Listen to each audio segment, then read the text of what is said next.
ইণ্ডিয়ানখিনি আমাৰ কমপ্লিট হৈ গৈছে। তো এতিয়া আজি ষ্টাৰ্ট কৰিম ৱেষ্টাৰ্ণ পাৰ্টখিনি, যে socio' political philosophy western. Okay, sound আহি আছেনে? তোমালোক আছানে? লতিফা, আফৰোজা শুনা পাই আছেনে? আৰু স্ক্ৰীণ আহিছেনে? ওকে, তো ব'লা ষ্টাৰ্ট কৰোঁ। তো ছ'চিঅ' পলিটিকেল ফিলচফি ৱেষ্টাৰ্ণ পাৰ্টত কি কি আছে? ইন্ট্ৰডাকশ্যনত যদি আমি চাওঁ, western socio' political philosophy deals with ideas about the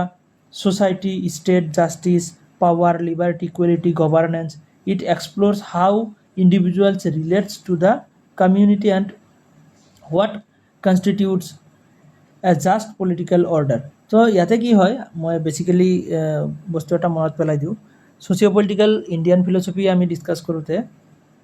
Indian concept যিটো আছিলে, তাতে আমি পঢ়িছিলোঁ যে ছ'চিঅ' পলিটিকেল ফিলচফি, যে যিটো পলিটিকেল আইডিঅ'লজি হয় বা পলিটিকেল যিবোৰ গভাৰ্ণিং ছিষ্টেম হয়, তো সেইবোৰ একচুৱেলি কিহৰ ওপৰত বেছ আছিলে? সেইবোৰ আছিলে আমাৰ ইণ্ডিয়ান কালচাৰৰ ওপৰত ডিপেণ্ডেণ্ট আছিলে, মানে ইণ্ডিয়ান আইডিঅ'লজিৰ ওপৰত। কোনবোৰ? যে ইণ্ডিয়ান কালচাৰৰ ওপৰত, কালচাৰেল কিছুমান আইডিঅ'লজি বা ৰুলছ ৰেগুলেশ্যন বা তেনেকৈ ইণ্ডিয়ান ৰিলিজিয়াছ কিছুমান ৰুলছ ৰেগুলেশ্যনৰ ওপৰত বেছ কৰি কিনে ছ'চিঅ' পলিটিকেল ফিলচফিসমূহ বনোৱা হৈছিলে। অ'কে, কেনেকুৱা ধৰণৰ ৰাজধৰ্ম, যে গীতা, ভাগৱত, পুৰাণ, এনেকুৱা ধৰণৰ গ্ৰন্থসমূহৰ ওপৰত বেছ কৰি কিনে কি কৰা হৈছিল? ছ'চিঅ' পলিটিকেল ফিলচফিখিনি আছিলে। বাট ৱেষ্টাৰ্ণ কনচেপ্টত কি হয়, তেনেকুৱা ধৰণৰ কোনো ৰিলিজিয়াছ ইনফ্লুৱেঞ্চ বা তেনেকুৱা ধৰণৰ কোনো কালচাৰেল ইনফ্লুৱেঞ্চৰ দ্বাৰা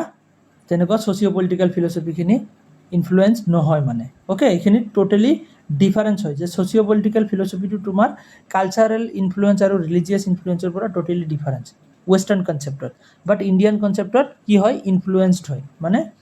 কালচাৰেল আৰু তোমাৰ তেনেকুৱা ধৰণৰ ৰিলিজিয়াছ কনচেপ্টৰ লগত ৰিলেটেড হয়। তো এনচিয়েণ্ট টাইমৰ পৰাই তোমাৰ ছ'চিঅ' পলিটিকেল ফিলচফিটো ষ্টাৰ্ট হৈছিলে। তোমাৰ যিটো ৱেষ্টাৰ্ণ ছ'চিঅ' পলিটিকেল ফিলচফি হয়, এইটো এনচিয়েণ্ট টাইমৰ পৰা, বহুত পুৰণা টাইমৰ পৰা ষ্টাৰ্ট হৈছিলে, ইণ্ডিয়ান ফিলচফিৰ নিচিনাই। কিয়নো ইণ্ডিয়ান ফিলচফিখিনিও তোমাৰ গীতা, ভাগৱত, পুৰাণ তেনেকুৱা টাইমৰ পৰা ষ্টাৰ্ট হৈছিলে, হয়নে? ঠিক তেনেকৈ ইয়াতে চক্ৰেটিছে কি কৈছিলে? ফাৰ্ষ্ট এনচিয়েণ্ট টাইমৰ কথা ক'লে আমি চক্ৰেটিছৰ কথাই ক'ব লাগিব। তো believed in the Morrell virtue and the ethical governance. তো চক্ৰেটিছে কি কৈছিলে? যে ছ'চিঅ' পলিটিকেল ফিলচফি মানে কি? মৰেল ভাৰ্চু, অ'কে, আৰু এথিকেল গভাৰ্নেন্সৰ কথা কৈছিলে। Emphasize that ruler should have the knowledge of justice and truth. যে ৰুলাৰ যে আছে, ৰুলাৰ মানে কিং, যোনে ৰুল কৰে, বা গভাৰ্ণমেণ্টৰ কি নলেজ থাকিব লাগিব? যে জাষ্টিছ আৰু ট্ৰুথৰ বিষয়ে নলেজ থাকিব লাগিব। অ'কে, দে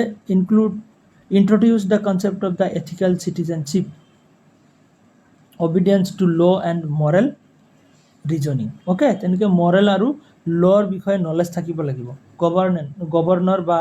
ৰুলাৰ যোন থাকিব, যোন কিং থাকিব, কিঙৰ তেনেকুৱা নলেজ থাকিব লাগিব, চক্ৰেটিছে কৈছিল। চক্ৰেটিছৰ ষ্টুডেণ্ট প্লেটোৱে কৈছিল। ৰিপাব্লিকত তেনেকৈ ডিছকাছ কৰিছিল। কি ডিছকাছ কৰিছিল? Advocated the idea of state, ideal ষ্টেটৰ কথা কৈছিলে। Ruled by the philosopher king. এটা আইডিয়েল ষ্টেট এনেকুৱা ধৰণৰ এটা ষ্টেট থাকিব, যিটো ষ্টেটত যে কিংজন কি থাকিব? এজন ফিলচফাৰ কিং থাকিব, যাৰ নেকি বহুত ভালকৈ নলেজ থাকিব কেনেকৈ ষ্টেট বা এখন ৰাজ্য চলাব লাগে। Okay, believe the justice in achieve when each class perform its proper function. যে প্লেটোৱে কি কৰিছিলে? প্লেটোৱে তিনিটা ভাগত ভাগ কৰি দিছিলে ছ'চাইটিক। যেনেকৈ আমাৰ ইণ্ডিয়ান ছ'চিঅ' পলিটিকেল ফিলচফিত আমি পাইছিলোঁ যে ব্ৰাহ্মণ, ক্ষত্ৰিয়, বৈশ্য, শূদ্ৰ, চাৰিটা ক্লাছ আছিল ছ'চাইটিৰ ভিতৰত। ঠিক তেনেকৈ প্লেটোৱে তিনিটা ভাগত ভাগ কৰিছিলে। কেনেকৈ? এটা হ'ল তোমাৰ ৰুলাৰ ক্লাছ, যিবোৰ ফিলচফাৰ কিংছ হয়। অ'কে, আৰু এটা আছিলে তোমাৰ কোন? চ'লজাৰ্ছ, অ'কে, যোনে ডিফেন্সৰ কাৰণে কাম কৰিব। আৰু এটা আছিলে ক্লাছ কি? যে প্ৰডিউচাৰ্ছ। তিনিটা ক্লাছ। কি কি আছিলে? 3 ক্লাছেছ। এটা হ'ল ৰুলাৰ্ছ, চ'লজাৰ্ছ আৰু প্ৰডিউচাৰ্ছ। অ'কে, তো এনেকৈ তিনিটা ক্লাছৰ কথা কৈছিলে। আৰু তিনিটা ক্লাছে নিজৰ নিজৰ কাম বা নিজৰ কামখিনি পাৰফৰ্ম কৰাটোৱে কি হয়? এটা জাষ্টিছ বুলি কোৱা হৈছিলে। অ'কে, সেইটোত মানে চবৰ কাৰণে কম্পালচাৰী নিজৰ ৰুলছখিনি বা নিজৰ কামখিনি পালন কৰাটো, দায়িত্ব পালন কৰাটো। Theory of forms, true knowledge of justice and the goodness guide the governance. তো আমি এইখিনি গম পালোঁ প্লেটোৰ কি আছিলে, প্লেটোৱে কি কৈছিলে ছ'চিঅ' পলিটিকেল ফিলচফিৰ বিষয়ে। তাৰপিছত এৰিষ্টটলে কি কৈছিলে? প্লেটোৰ ষ্টুডেণ্ট এৰিষ্টটলে পলিটিক্স নামৰ এখন বুক লিখিছিলে কিহৰ কাৰণে এয়া ছ'চিঅ' পলিটিকেল ফিলচফি ডিছকাছ কৰিবৰ কাৰণে প্লেটোৱে লিখিছিল দ্য ৰিপাব্লিক এৰিষ্টটলে লিখিছিল পলিটিক্স এইবোৰ মনত ৰাখিব বুকছৰ নাম মেথছ দ্য কলমত সুধি থাকে describe man as the political animal মানুহখিনি এটা পলিটিকেল এনিমেল হয় পলিটিক্স নোহোৱাকৈ মানুহ জীয়াই থাকিব নোৱাৰে এৰিষ্টটলে কৈছিলে অ'কে য' পলিটিক্সত তেনেকৈ ডিছকাছ কৰিছিল যে man as a political animal okay যে advocated for constitutional government as the best form, emphasized the middle class as stabilizers of the polity. Okay, state exists for achieving the good life, eudaimonia. যে state বা ৰাজ্য এটা কিয় দৰকাৰ যে ইউডোমিনিয়া যে কৈছিল আমি এথিকেল ফিলচফি এৰিষ্টটলৰ এথিক্সৰ ওপৰত আমি গম পাইছিলোঁ যে ইউডোমিনিয়া বা এনেকুৱা এটা ষ্টেট য'ত নেকি মানে এটা ভাল লাইফ বা এটা হেপিনেছৰ ষ্টেট অফ হেপিনেছ বুলি কোৱা হয় ইউডোমিনিয়া সেই ইউডোমিনিয়া ষ্টেট বা লিবাৰেশ্যন টাইপ এটা কনচেপ্ট হয় ইউডোমিনিয়াটো অ'কে যে সেই ষ্টেট বা সেইটো লেভেলত তুমি যদি পাব খোজা তেতিয়াহ'লে তুমি ষ্টেটত থাকিব লাগিব এখন ভাল ষ্টেট এখনত থাকিহে তুমি তেনেকুৱা ইউডোমিনিয়া এচিভ কৰিব পাৰিবা অ'কে তো সেইটো আছিলে এৰিষ্টটলৰ কনচেপ্ট নেক্সট মেডিয়েবল পিৰিয়ডত তোমাৰ এছ.টি. আগাষ্টাইন আৰু থমাছ একুইনাছে কি কৈছিলে এছ.টি. আগাষ্টাইন আৰু থমাছ একুইনাছ কি হয় এজন খ্ৰীষ্টিয়ান ফিলচফাৰ আছিলে খ্ৰীষ্টিয়ান ফিলচফাৰ মানে খ্ৰীষ্টিয়ান আইডিঅলজিৰ ওপৰত বেছ কৰি কিনে সিহঁতৰ ফিলচফি আছিলে তো সিহঁতে কি কৰিছিলে যে এছ.টি. আগাষ্টাইনে এটা পলিটিক্সৰ ওপৰত এটা কিতাপ লিখিছিলে দ্য চিটি অফ গড কি লিখিছিলে দ্য চিটি অফ গড তো he distinguishes between the city of God and the city of men city of গডটো আছিলে স্পিৰিচুৱেল চিটি আৰু চিটি অফ মেনটো হ'ল টেম্পৰেল মানে টেম্পৰেৰী তো আগাষ্টাইনে দুধৰণৰ চিটিৰ কথা কৈছিল চিটি অফ গড মানে গডৰ এটা চিটি আছে তেনেকৈ এটা মানে কি কৰিছিলে এটা আইডিয়া কৰিছিলে যে গডৰ এখন চিটি আছে যিটোত নেকি বহুত জাষ্টিছ পিচ তেনেকুৱা ধৰণৰ বহুত হেৰি আছে যে তাতে ইকুৱেলিটি জাষ্টিছ পিচ এনেকুৱা ধৰণৰ বস্তু আছে তাতে কোনো ধৰণৰ অৰাজকতা নাই মানে তেনেকুৱা টাইপৰ বহুত শান্তি আৰু অ'কে তাতে চবৰ মাজত এটা ইকুৱেলিটি আছে তেনেকুৱা ধৰণৰ এটা যিটো চিটি বা ষ্টেট সেইটো কোৱা হৈছিলে চিটি অফ গড অ'কে যিটো স্পিৰিচুৱেল চিটি বুলি কয় আৰু এটা আছিলে চিটি অফ মেন যিটো নেকি আমাৰ হিউমেনৰ কাৰণে চিটি হয় তো সেই গডৰ চিটিৰ কিছুমান ৰুলছ ৰেগুলেশ্যন আনি এই হিউমেনৰ চিটিত আমি ইউজ কৰিব লাগিব তেনেকৈ কৈছিলে যে গডে আমাক কিছুমান ৰুলছ ৰেগুলেশ্যন দি দিছে যে গডৰ চিটিত যিবোৰ কি আছে যে ৰুলছ ৰেগুলেশ্যন বা তেনেকৈ গভাৰ্ণিং ছিষ্টেম আছে তো সেইখিনি আমি আমাৰ এই হিউমেনৰ যিখিনি চিটি আছে বা ষ্টেট আছে এইখিনিত আমি এপ্লাই কৰিব লাগিব তেতিয়াহ'লে আমি এটা হাৰমনিয়াছ লাইফ বা পিচফুল লাইফ এটা বনাব পাৰিম বা তেনেকুৱা পিচফুল ছ'চাইটি এটা বনাব পাৰিম তো political authority derives from the God তো পলিটিকেল যিবোৰ অথৰিটি আছে এইবোৰ গডৰ থ্ৰুত আহিছে গডে আমাক কৈছে যে এনেকুৱা বনাব লাগিব the state maintain order in the sinful world তো বুজিব পাৰিছা যে তোমাৰ চিটি অফ গডৰ কিছুমান ৰুলছ ৰেগুলেশ্যন আনি কিনে ইয়াতে গডে আমাক দি দিছে সেইখিনি আমি এপ্লাই কৰিব লাগিব তো তেনেকৈ কৈছিলে ঠিক তেনেকৈ থমাছ একুইনাছেও তেনেকৈয়ে কৈছে কি কৈছে চুম্মা থিঅলজিকা নামৰ এখন বুক লিখিছিলে য'ত পলিটিকেল ফিলচফিৰ বিষয়ে ডিছকাছ কৰা হৈছিলে synthesize the Christianity with the Aristotelian philosophy তো ইয়াতে খ্ৰীষ্টিয়ানিটিটো এড কৰিছিলে লগতে এৰিষ্টটলিয়ান ফিলচফি দুটাক একলগ কৰিছিলে অ'কে থমাছ একুইনাছে তো ছাপৰ্টেড দ্য নেচাৰেল ল তো ইয়াতে কিছুমান নেচাৰেল লৰ কথা কৈছিল যে moral law derive from reason and divine order যিবোৰ মৰেল ল আছে তো সেইবোৰ কিছুমান আমাৰ ৰিজনৰ পৰা আহে ক'ৰ পৰা আমাৰ ব্ৰেইনৰ দ্বাৰা আমি ৰিজনিং কৰোঁ আৰু সেই ৰিজনিঙৰ পৰা কিছুমান ল আমি নিজে বনাওঁ আৰু কিছুমান ল গডে আমাক দিছে ডিভাইন অৰ্ডাৰ বুলি কয় যে গডে আমাক অৰ্ডাৰ কৰিছে যে এইখিনি তোমালোকে পালন কৰিব লাগিব অ'কে তেনেকৈ legitimate government must serve the common good okay তো legitimate government must serve the common good এতিয়া কি কৰিব লাগিব যে গভৰ্ণমেণ্টে এটা কমন গুডৰ কাৰণে কাম কৰিব লাগিব বুজিব পাৰি আছানে নাই বস্তুখিনি এইবোৰ বহুত ইম্পৰ্টেণ্ট পইণ্টছ হয় এক্সামৰ কাৰণে পাৰি আছেনে বুজিব হয় তো এইবোৰ তোমালোকে তেনেকৈ কিতাপতো ভালকৈ পোৱা নাযায় বুজিছানে কিন্তু এইবোৰৰ পৰা এক্সামত কুৱেশ্যন সোধে কিতাপতো নাই তেনেকৈ তো বহুত ভালকৈ চাব লাগিব বস্তুখিনি মেইন যিখিনি পইণ্টছ আছে সেইখিনি ইয়াতে এড কৰা আছে অ'কে তাৰপিছত কি আছে মডাৰ্ণ পিৰিয়ডত কোন আছিলে যে নিকোলা মেচিয়াভেলি এইবোৰ এক্সামত আহি থাকে নিকোলা মেচিয়াভেলি তো ইয়াৰ ৱাৰ্ক বা কিতাপৰ নাম আছিলে দ্য দ্য প্ৰিন্স, এইটো আকৌ অকণমান বেলেগ ধৰণৰ থিয়ৰি দিছে, কেনেকুৱা ধৰণৰ introduce the realism in politics, পলিটিক্সত ৰিয়েলিজম, ত' politics should be based on the power and practicality, not the morality. পলিটিক্সটোৰ কোনো মৰেলিটিৰ ওপৰত ডিপেণ্ড নকৰে, পলিটিক্সটো এটা পাৱাৰ বা প্ৰেক্টিকেলিটিৰ ওপৰত ডিপেণ্ড কৰে। কেনেকুৱা ধৰণৰ, যে ends justify the means, the ruler must ensure the stability of the state, যে ৰুলাৰৰ ওপৰত ডিপেণ্ড কৰে। ৰুলাৰ মানে কোন, কিং, যে পলিটিক্স কিঙৰ ওপৰত ডিপেণ্ড কৰিব, কিঙে কেনেকৈ ষ্টেট বা এখন ৰাজ্যক শান্তিপূৰ্ণভাৱে ৰাখিব পাৰে, তাৰ কাৰণে যি ৰুলছ ৰেগুলেশ্যন কিঙে দিব সেইখিনি আমি মানাটোৱে আমাৰ কৰ্তব্য। অ'কে, তো তেনেকৈ কৈছিলে নিকোলা মেচিয়াভেলিয়ে কৈছিল যে কিঙে যিটো পাৱাৰ কিঙে যিটো কৰিব ক'ব আমাক, আমি সেইটোৱে কৰিব লাগিব, কাৰণ কিঙৰ দায়িত্ব হ'ল যে ছ'চাইটি বা এটা ষ্টেটক,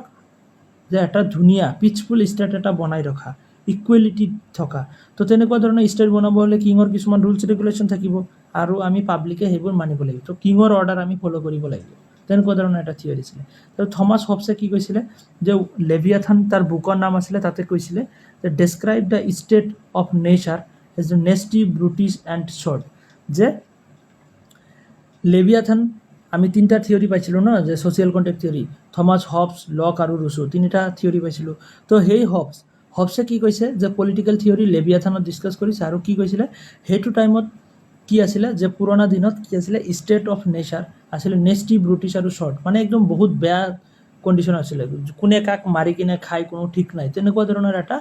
ছ'চাইটি আছিলে সেইটো টাইমত। তো সেইটো কাৰণে কি কৰিছিলে, the advocated the absolute sovereignty by the social contract to ensure the peace and security, যে পিচ আৰু চিকিউৰিটিক মেইনটেইন কৰিবৰ কাৰণে, যে পিচফুলনেছ,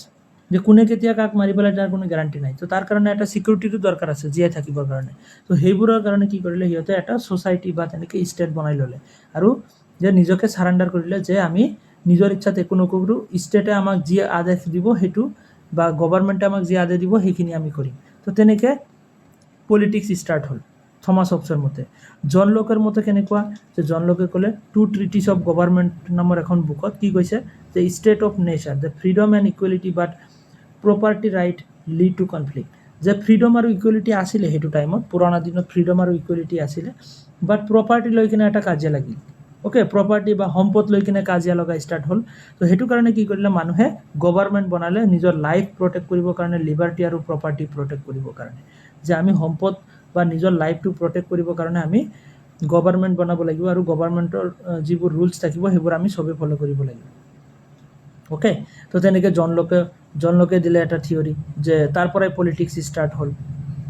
নেক্সট কি আহিলে, জীন জাক ৰুছো। তো ৰুছোৱে ক'লে দ্য ছ'চিয়েল কণ্ট্ৰেক্ট, তো কি কৈছিল, দ্য মেন বৰ্ণ ফ্ৰী, মানুহ ফ্ৰী হিচাপে জন্ম হয়, বাট এভৰিৱেৰ হি ইজ ইন চেঞ্জ, মানে মানুহ বহুত ভালকৈ জন্ম হৈছিলে, আৰু মানুহৰ বহুত সুখ শান্তিও আছিলে তেতিয়া, মানে তেনেকুৱা ধৰণৰ ইমান প্ৰব্লেম নাছিলে। বাট কি হ'ল, টাইম বাই টাইম কি হ'ল, সেইবোৰ বস্তু চেঞ্জ হৈ থাকিলে। কেনেকুৱা ধৰণৰ, মানুহে কি কৰিলে, যে কৰাপশ্যন ষ্টাৰ্ট কৰি দিলে। আগতে ভালে আছিল, কিন্তু পিছলৈ লাহে লাহে কি হ'ল, কৰাপশ্যন ষ্টাৰ্ট হ'ল। Okay, the propose the popular sovereignty and the general will to collective moral force of the people. তো কি কৰিলে, যে এটা তেনেকুৱা ধৰণৰ লাহে লাহে বেয়া দিন আহিব ধৰিলে, আৰু তেতিয়া মানুহে ৰিয়েলাইজ কৰিলে যে আমাৰ তেনেকুৱা গভৰ্ণিং বা গভৰ্ণৰ এজন থাকিব লাগিব, লিডাৰ থাকিব লাগিব, আৰু লিডাৰৰ ওচৰত কিছুমান ৰুলছ থাকিব, আৰু সেই ৰুলছ হিচাপে আমি চলিব লাগিব, নহ'লে কি হ'ব, যে আমাৰ এই কৰাপশ্যনবোৰ বহুত বেছিকৈ চলি আছে, এইবোৰ বন্ধ কৰিব লাগিব। বন্ধ কৰিবৰ কাৰণে আমি কি কৰিব লাগিব, তেনেকৈ আমি কি কৰিব লাগিব, এটা জেনেৰেল উইলৰ কাৰণে, এটা মানে চবৰে ভালৰ কাৰণে এটা গভৰ্ণমেণ্ট বনাম, আৰু সেই গভৰ্ণমেণ্টৰ ৰুলছখিনি আমি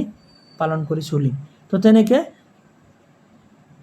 জীন জাক ৰুছোৱে তেনেকৈ কৈছে, যে পলিটিক্স এনেকৈ ষ্টাৰ্ট হ'ল। বুজিব পাৰি আছেনে বস্তুখিনি, কেনেকৈ কি ষ্টাৰ্ট হ'ল।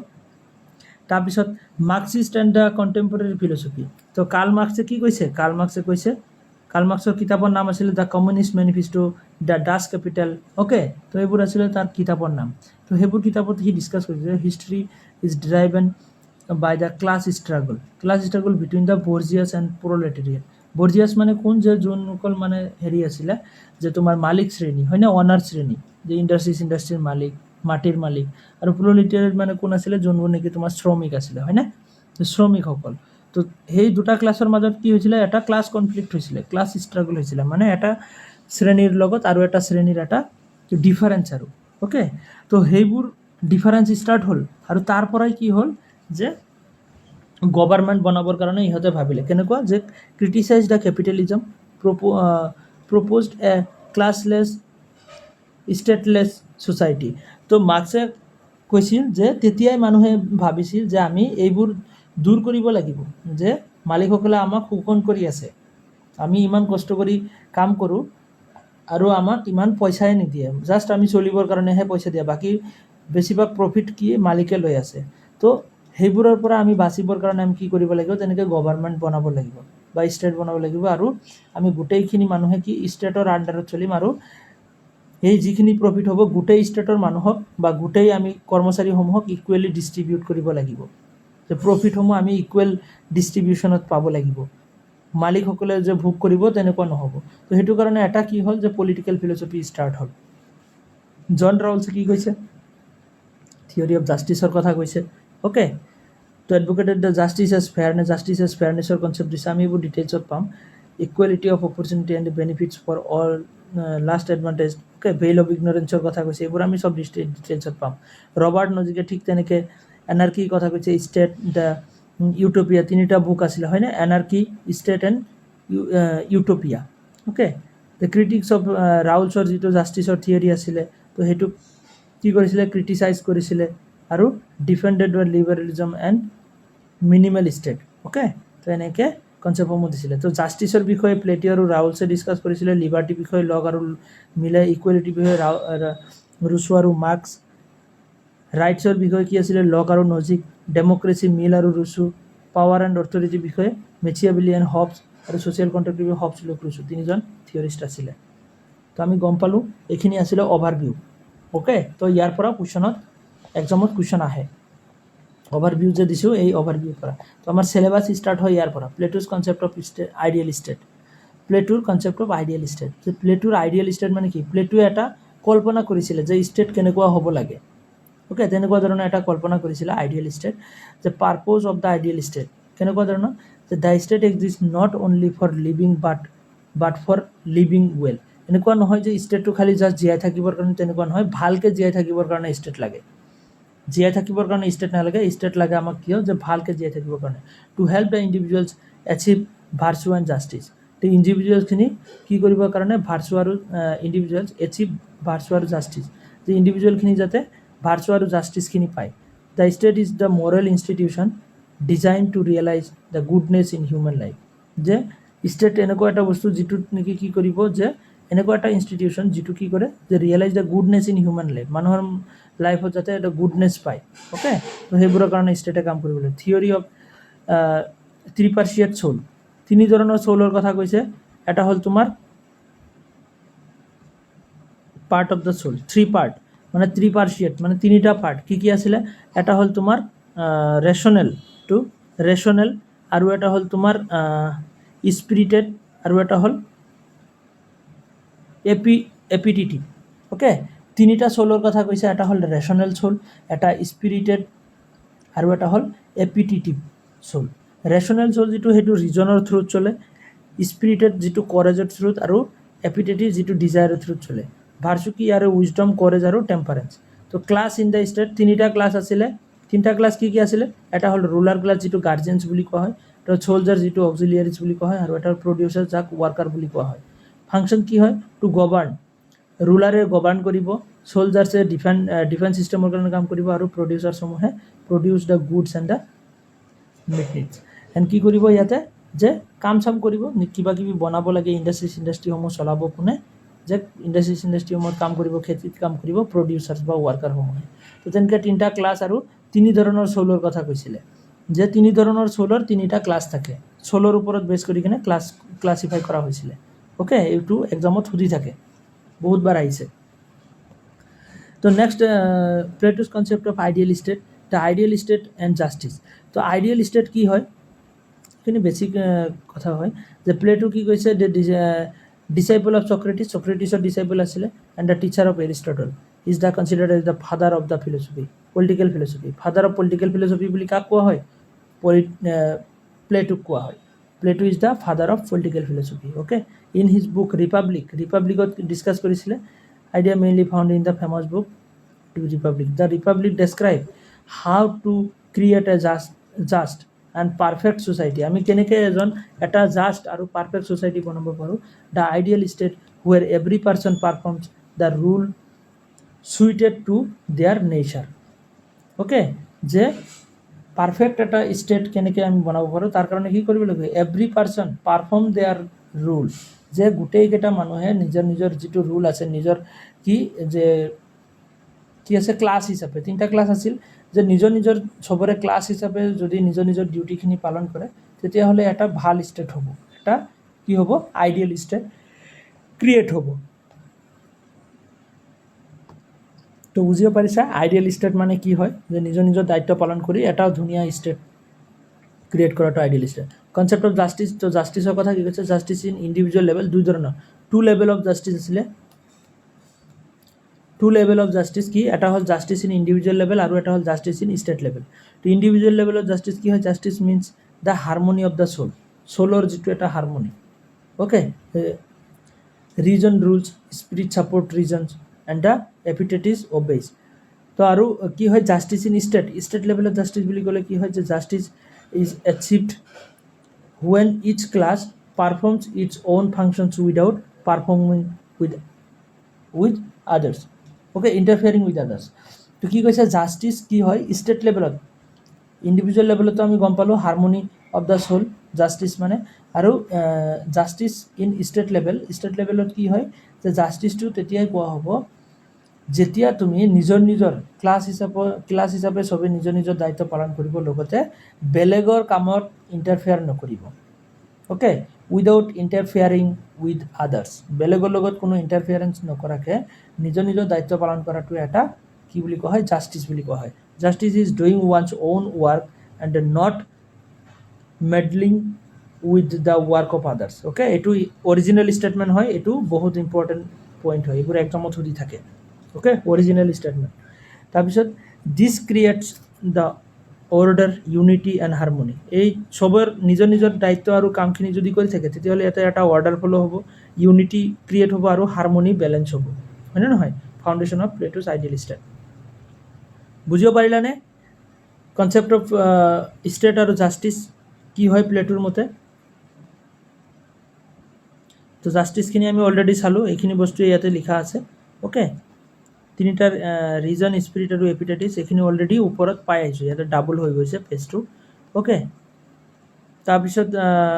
ইন ষ্টেট আচ্ছা তিনিটা ক্লাছৰ কথা কোৱা হৈছিলে ৰুলাৰ্ছ চলজাৰ্ছ আৰু প্ৰডিউচাৰ্ছ হয়নে এইখিনি আমি অলৰেডি ওপৰত পাই আহিছোঁ বুজিব পাৰিলেনে এইখিনি প্লেটোৰ কনচেপ্টখিনি কিবা ডাউট আছে অ'কে নেক্সট আহিব আমাৰ social contract theory and Hobbes Locke আৰু ৰুছো তিনিজন আছিলে হবছ লক আৰু ৰুছো তিনিজনৰ বেলেগ বেলেগকৈ থিয়ৰী দিছিলে হবছে কি কৈছিলে ছ'চিয়েল কণ্টেক্ট থিয়ৰী কি হয় একচুৱেলি আমি সেইটো ফাৰ্ষ্টত বুজিলোঁ ছ'চিয়েল কণ্টেক্ট থিয়ৰী মানে এনেকুৱা থিয়ৰী যে ছ'চাইটি কেনেকৈ ক্ৰিয়েট হ'ল মানুহটো এনে নেচাৰেলিটো জীয়াই থাকিব পাৰিলে হয় ষ্টেট বা তেনেকৈ কাণ্ট্ৰিবোৰ কেনেকৈ ভাগ ভাগ হ'ল মানে ছ'চাইটি কেনেকৈ ক্ৰিয়েট হ'ল তো তাৰে ওপৰত কিছুমানে বেলেগ বেলেগকৈ থিয়ৰী দিছে যে এনেকৈ ক্ৰিয়েট হৈছে তেনেকৈ ক্ৰিয়েট হৈছে কিয় ক্ৰিয়েট হৈছে সেইবোৰৰ ৰিজন দিছে অ'কে তো সেইটোৰ ওপৰত বেছ কৰি কিনে তিনিটা থিয়ৰী ক্ৰিয়েট হৈ ইয়াতে হবছ লক আৰু ৰুছো তিনিজনে তিনিটা থিয়ৰী দিছে তো ইন্ট্ৰডাকশ্যনত যদি চাওঁ আমি in social contract theory explains the origin of the state বা এটা ছ'চাইটি কেনেকৈ ক্ৰিয়েট হ'ল মানুহটো আগৰ পৰাই আছে কিন্তু ছ'চাইটি কেনেকৈ ক্ৰিয়েট হ'ল মানুহ থাকিলে যে ছ'চাইটি হ'ব তেনেকুৱাতো নহয় তো কিয় ক্ৰিয়েট হ'ল বা ষ্টেট এখন কিয় ক্ৰিয়েট হ'ল legitimacy of the political authority okay যে ষ্টেট এখন কেনেকৈ উৎপত্তি হ'ল লগতে পলিটিকেল অথৰিটি কেনেকৈ উৎপত্তি হ'ল সেইবোৰৰ ওপৰত যিটো এটা ডিছকাশ্যন সেইটোৱে social contract theory okay it assumes that the people once lived in the state of nature মানে এটা নেচাৰত জীয়াই আছিলে ফৰ এক্সাম্পল তুমি আমেৰিকা বুলি ক'লে আমেৰিকা বা তেনেকৈ আফ্ৰিকাৰ মানুহখিনি জীয়াই আছিলে কিন্তু ষ্টেটত ভাগ ভাগ যে হ'ল বা চবেই যে কি কৰিলে এটা ৰুলছ ৰেগুলেশ্যন কমনকৈ ফ'ল' কৰিব চবেই একেলগে মানিব পৰা ৰুলছ ৰেগুলেশ্যন বনালে এইবোৰ কিয় বনালে গভাৰ্ণিং ছিষ্টেম কিয় বনালে তো সেইটোৰ কাৰণে যিটো এটা থিয়ৰী তাকে কণ্টেক্ট থিয়ৰী বুলি কয় social contract theory without government তো আগতে কি আছিলে যে উইদাউট গভাৰ্ণমেণ্ট আছিলে মানে কোনোজনৰ গভাৰ্ণমেণ্ট একো নাছিলে নিজৰ নিজৰ ইচ্ছামতে খাইছে বৈছে পিন্ধিছে তেনেকুৱা ধৰণৰ আছিলে and letter formed a contract to create an organized society or state. Okay, তাৰপিছত the theory was developed during the 17th century to 18th century. Okay, centuries by Hobbes, Locke and Rousseau. তো ইয়াতে বেলেগ বেলেগ সবে নিজৰ নিজৰ point of view দিছে। তো আমি এটা এটাকে চাম। ফাৰ্ষ্টত আহিব আমাৰ কি থমাছ হবছ। তো হবছে কি কৈছিলে ইন হিজ বুক লেভিয়াথন, হবছে লেভিয়াথন নামৰ বুকত ডিছকাছ কৰিছিলে দ্য ষ্টেট, কি কৈছে the state of nature, the human life was solitary, poor, nasty, brutish and short. Human লাইফখিনি কেনেকুৱা আছিল চলিটাৰী, পুৱাৰ, নেষ্টি, বহুত মানে জঘন্য ধৰণৰ এটা জীৱন আছিলে মানুহৰ। ছ'চাইটিটো বহুত বেয়া আছিলে, কোনে কাক মাৰি খায়, যাৰ বেছি শক্তি আছে সিয়ে জীয়াই থাকিব পাৰিছিলে। অ'কে, যোন দুৰ্বল হয় তাক মাৰি পেলোৱা হৈছিলে, কাক মাৰি মানে কোনে খাব পাৰে, তেনেকুৱা ধৰণৰ এটা ছ'চাইটি আছিলে। তাৰপিছত কি হ'ল যে পিপুল ৱেৰ চেলফিছ, বহুত চেলফিছ টাইপৰ আছিলে। অ'কে, নিজৰ কাৰণে চিন্তা কৰিছিলে, গাইডেড বাই ফিয়াৰ, ফিয়াৰৰ কাৰণে হেৰি কৰিছিলে power, fear, power and desire, মানে ভয় বা তেনেকৈ পাৱাৰ খটুৱাইছিল, আৰু ডিজায়াৰ মানে মোৰ যিটো ইচ্ছা মই সেইটো কৰিমেই, তেনেকুৱা ধৰণৰ এটা ছ'চাইটি আছিল আগতে। There was the constant war of every man against every man, যে এজন মানুহ আৰু এজন মানুহৰ কাৰণে মানে এটা শত্ৰু টাইপ তেনেকুৱা এটা ছ'চাইটি আছিলে পুৰণা দিনত। ছ'চাইটি কেনেকৈ হ'ল চোৱা, চ' হবছৰ মতে তেনেকুৱা ধৰণৰ এটা ছ'চাইটি আছিলে যে কোনে কাক মাৰি খাব পাৰে বা কোনে কাক, এজন মানুহ আৰু এজন মানুহৰ শত্ৰু, তেনেকুৱা ধৰণৰ আছিলে। তাৰপিছত ছ'চিয়েল কণ্ট্ৰেক্ট ষ্টাৰ্ট হ'ল, কেনেকৈ যে two এনচিউৰ escape this chaos, the individual surrender all their rights to the sovereign or the ruler. কি কৰিলে সিহঁতে, কি কৰিলে যে তেনেকুৱা ধৰণৰ এটা অৱস্থা, তাতে কি কৰিলে মানুহে, কি কৰিলে যে আমি এনেকৈ জীয়াই থাকিব নোৱাৰোঁ, আমাৰ কিছুমান এটা আমি জীয়াই থাকিবৰ কাৰণে কিছুমান ৰুলছ ৰেগুলেশ্যন লাগিব, যে আমাক চলাবৰ কাৰণে তেনেকুৱা এজন গভৰ্ণৰ বনাব লাগিব বা ৰুলাৰ বনাব লাগিব। অ'কে, মনাৰ্কি বা ৰুলাৰ বনাব লাগিব, আৰু ৰুলাৰে যেনেকৈ চলাব আমি তেনেকৈ চলিব লাগিব, তেতিয়াহ'লে আমাৰ মাজত এটা ছিকিউৰিটি আহিব বা তেনেকৈ এটা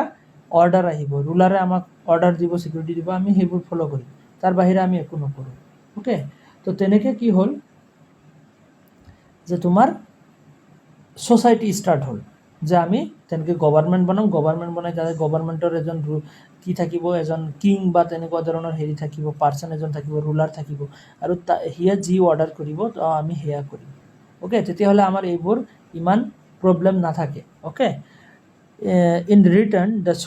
সোভাৰাইন provides the security and order. তো ৰুলাৰজন আছিল, ৰুলাৰে তেনেকৈ ছিকিউৰিটি আৰু অৰ্ডাৰ প্ৰভাইড কৰিছে, আৰু সেইবোৰ মানি চলা ষ্টাৰ্ট হ'ল, তাৰ পৰাই গভৰ্ণমেণ্ট চলোৱা বা ষ্টেট এটা ক্ৰিয়েট হ'ল। Okay, the nature of sovereignty, the absolute and indivisible power. ইয়াতে এইটো কি হ'ব যে এনেকুৱা ধৰণৰ এটা ৰুলছ ৰেগুলেশ্যনে কেন নট বি চেঞ্জ, যে এনেকুৱা ধৰণৰ কিছুমান ৰুলছ ৰেগুলেশ্যন বনাইছিলে যে তোমাৰ ৰুলাৰে, যে যিবোৰ নেকি কেতিয়াও চেঞ্জ নহ'ব, চবৰ কাৰণে ইকুৱেলি এপ্লাই কৰা হ'ব, যদি কোনোবাই দুখ কৰে তো তাক পানিছমেণ্ট দিয়া হ'ব, তেনেকুৱা ধৰণৰ। People have no' right to revolt. Okay, তো ৰিভল্ট কৰাৰ কোনো ইয়াতে ৰাইট নাই, যে তুমি ৰুলটো তোমাৰ কাৰণে ভাল লগা নাই তো তুমি চেঞ্জ কৰিব ক'বা বা নামানিবা, তেনেকুৱা নহ'ব। অ'কে, চবৰ কাৰণে ইকুৱেলি এপ্লাই কৰা হৈছিলে, তেনেকুৱা ধৰণৰ আছিলে। তো ভিউ অফ নেচাৰ, ইয়াতে ইয়াক কি বুলি কোৱা হয়, ভিউ অফ হিউমেনিষ্টিক নেচাৰ, ইয়াতে পেচিমিষ্টিক আছিলে, মানে human R naturally selfish and aggressive, যিটোক পেচিমিষ্টিক থিয়ৰী বুলি কোৱা হয়। তো বুজিব পাৰিছা, হবছৰ মতে আমাৰ ফাৰ্ষ্টত মানুহখিনি কেনেকুৱা আছিলে আৰু ক'ৰ পৰা ছ'চাইটি বা তেনেকুৱা ধৰণৰ পলিটিকেল ছিষ্টেমখিনি ষ্টাৰ্ট হ'ল। ক্লিয়াৰ হ'লনে বস্তুখিনি, হবছৰ মতে কি আছিলে, বুজিব পাৰিছানে তোমালোকে, আছেনে নাই? তো নেক্সট হ'ব জন লক। হবছৰ গ'ল, এতিয়া লক তাৰ কিতাপ টু ট্ৰিটিছ অফ গভৰ্ণমেণ্টত ডিছকাছ কৰিছিলে। কি কৈছিলে, যে state of peace, reason and equality. ষ্টেটত কি আছিলে, ষ্টেটৰ নেচাৰ কেনেকুৱা আছিলে, পিচ আছিলে, শান্তি আছিলে, ৰিজনৰ দ্বাৰা চলিছিলে, ইকুৱেলিটিও আছিলে, চব ঠিক ঠাক আছিলে। People had the natural rights, life, liberty, property, এইবোৰ গোটেই বস্তুৰ বিষয়ে সিহঁতৰ নলেজ আছিলে আৰু ভালকৈ চলি আছিলে। However without the common authority these rights were insecure, মানে সেইবোৰতো ঠিকেই আছিলে, লাইফ আছিলে, লিবাৰ্টি আছিলে, প্ৰপাৰ্টি আছিলে, মানে চবে নিজৰ বস্তুবোৰ ঠিকেই চলি আছিলে। বাট টাইম টু টাইম কি হ'ল, সেইবোৰ চেঞ্জ হৈ গৈ থাকিলে, আৰু কি হ'ল, এটা ইনচিকিউৰিটি ফিল কৰা ষ্টাৰ্ট কৰিলে। কেনেকুৱা, যে মোৰ সম্পদখিনি যদি কোনোবাই কাঢ়ি লৈ যায় তো কোনে ৰেছপনচিবল হ'ব বা কোনে পানিছমেণ্ট দিব, মোকতো মানে মাৰি পিটি কিনে লৈ যাব, তেতিয়াহ'লে সেইবোৰৰ কাৰণে কোন ৰেচপনচিবল হ'ব? তো সেইবোৰ ভাবি কিনে কি কৰিলে মানুহখিনিয়ে কি কৰিলে যে আমি এটা এনেকৈ গভৰ্ণমেণ্ট বনাব লাগিব, গভৰ্ণমেণ্ট নবনালে আমাৰ বস্তুখিনি ইমান ছিকিউৰ নহয়। অ'কে, তো সেইটো কাৰণে এটা অথৰিটি বা তেনেকুৱা কমন গুড চবৰে ভালৰ কাৰণে তেনেকুৱা এটা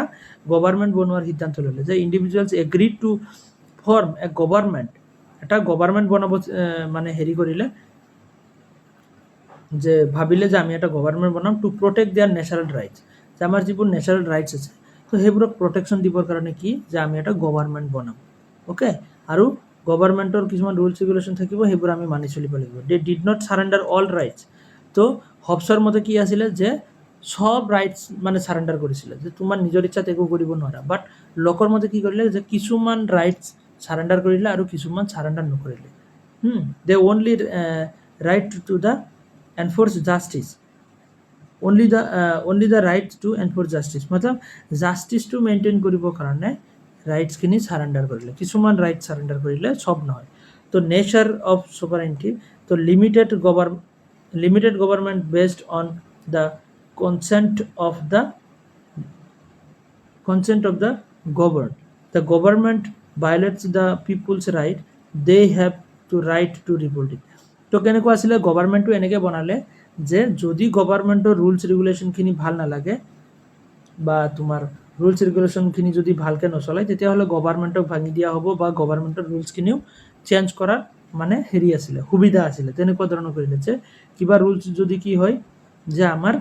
নেচাৰেল ৰাইটছক যদি ভাইলেট কৰে, তেতিয়াহ'লে সেইটো ৰুলছ আমি ভাঙি দিম বা ৰুলছটো নাইকিয়া কৰি দিম, চেঞ্জ কৰি দিম। তো তেনেকুৱা ধৰণৰ এটা শিথিলতা আছিলে লোকৰ মতে, বাট হবছৰ মতে কি আছিলে তেনেকুৱা ধৰণৰ কোনো ছিষ্টেমে নাছিলে, যিটো ফিক্স মানে ফিক্স, ৰুলছ মানে ৰুলছ, সেইটো চবেই মানিব লাগিব, বেয়া হ'লেও মানিব লাগিব, ভাল হ'লেও মানিব লাগিব। বাট ইয়াতে অকণমান তেনেকুৱা আছিলে যে বেয়া হ'লে সেইটো আমি নামানিম, ৰুলছটো চেঞ্জ কৰিম। অ'কে, তাৰপিছত নেক্সট কি হ'লে ভিউ অফ হিউমেন নেচাৰ, ইয়াতে এইটোক অপটিমিষ্টিক ভিউ বুলি কোৱা হয়, মানে হিউমেনৰ ৰিজনেবল আছিলে আৰু কেপেবল অফ কোঅপাৰেশ্যন আছিলে। আগতে আছিলে মানুহখিনি বহুত বেয়া আছিলে, চেলফিছ আছিলে, সেইটো কাৰণে কি বুলি কোৱা হয় অপটিমিষ্টিক বুলি কোৱা হৈছিলে, হয়নে? এইটো কি আছিলে পেচিমিষ্টিক বুলি কোৱা হৈছিলে, আৰু এইটো কোৱা হয় অপটিমিষ্টিক। ক্লিয়াৰ? তো দুটা গ'ল। নেক্সট আমাৰ আহিব জিয়ানজেক ৰুছুৱে কি কৰিছিলে, ৰুছুৱে কেনেকৈ কৈছিলে দ্য ছ'চিয়েল কণ্ট্ৰেক্ট নামৰ বুকখনত কি কৈছিলে ষ্টেট অফ নেচাৰ কেনেকুৱা আছিলে, nature human were free, equal and peaceful, মানুহখিনি ইয়াতেও বহুত ভালকৈ জীয়াই আছিলে আগৰ দিনত, ইকুৱেল আছিলে, পিচফুল আছিলে, নবেল চেভেজ বুলি কোৱা হৈছিল, যাক মানে বহুত ভাল এটা টাইম আছিল, নবেল চেভেজ বুলি কোৱা হৈছিল। Okay, inequality began with the private property, তো ইনইকুৱেলিটি ক'ৰ পৰা ষ্টাৰ্ট হ'ল, মানে প্ৰাইভেট প্ৰপাৰ্টি লৈ কিনে ইনইকুৱেলিটি ষ্টাৰ্ট হ'ল, যে কিছুমানে কি কৰে যে প্ৰপাৰ্টি যাক তাক ইচ্ছা দি দিয়ে, মানে তেনেকুৱা ধৰণৰ কিবা হেৰি আছিলে, যে প্ৰাইভেট প্ৰপাৰ্টিখিনি ট্ৰেন্সফাৰৰ ক্ষেত্ৰত বা তেনেকৈ কি কৰা অনাৰশ্বিপৰ ক্ষেত্ৰত তেনেকুৱা প্ৰব্লেম আহিলে, প্ৰপাৰ্টি লৈ কিনে প্ৰব্লেমবোৰ আহিলে। তাৰপিছত ইয়াতে কি কৰিলে যে individuals unite to form a collective general will, যে চবৰে ভাল হ'বৰ কাৰণে এটা সিদ্ধান্ত ল'লে যে আমি এটা কমিউনিটি বা তেনেকৈ এটা কি বনাম, যে এটা গভৰ্ণমেণ্ট বনাম, আৰু গভৰ্ণমেণ্টৰ ৰুলছ হিচাপত আমি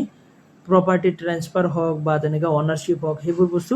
গভৰ্ণমেণ্টে আমাক কি কৰিব, মানে তেনেকৈ গাইড কৰিব আমি কেনেকৈ কি কৰিব লাগে। তো পিপল চাৰেণ্ডাৰ দেয়াৰ ইণ্ডিভিজুৱেল ইণ্টাৰেষ্টখিনি চাৰেণ্ডাৰ কৰিলে to the community as a whole, মানে চব কমিউনিটি, গোটেই কমিউনিটিয়ে এটা হোললি তেনেকৈ গভৰ্ণমেণ্টৰ ওপৰত চাৰেণ্ডাৰ কৰিলে। The general will represents the true will of the people, মানে সেই জেনেৰেল উইলটোৱে মানে যাতে পিপলে চবৰ কাৰণে এটা ভাল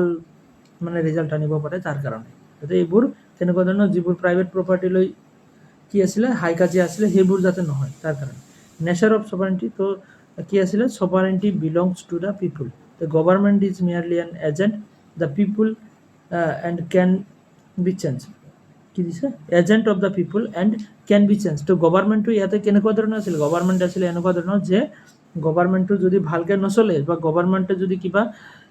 ভালকৈ নচলায় গভৰ্ণিং চিষ্টেমটো, তেতিয়াহ'লে আমি সেইটোক চেঞ্জো কৰিব পাৰোঁ। গভৰ্ণমেণ্ট এটা মাত্ৰ এজেণ্ট হয়, ফিক্স নহয় যে এইটো থাকিবই, মানে কিং মানে এনেকুৱা নহয় কিং। আমাৰ বৰ্তমান চিষ্টেম কেনেকুৱা যে আমি